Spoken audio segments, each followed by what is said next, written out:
welcome viewers to my channel Simplified English Grammar. Today we'll be talking about the use of the modal verb shall.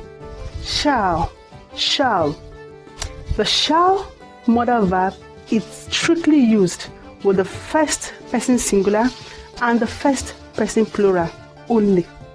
What do I mean by that? You can say, I shall go there today. We shall go there today. Not you shall, she shall, he shall, or it shall.